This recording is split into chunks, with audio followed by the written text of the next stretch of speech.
কবি দীপক চন্দ্র দাশের লেখা মা কালী।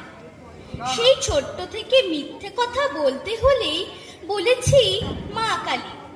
দিদু বলে বয়াম ভরা নাড়ু ছিল, খেয়েছে কি রে সবগুলো?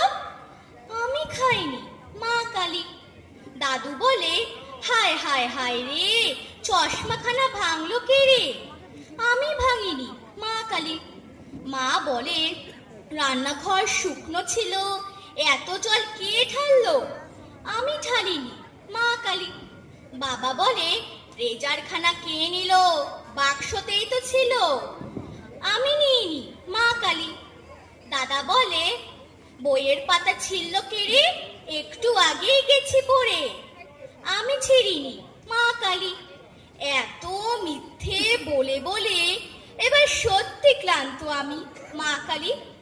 আমার বলা মিথ্যেগুলো এবার ডিলিট করে ফেলো মা কালী। এবার থেকে সত্যি বলবো, প্রমিস মা কালী। নমস্কার। দীপক।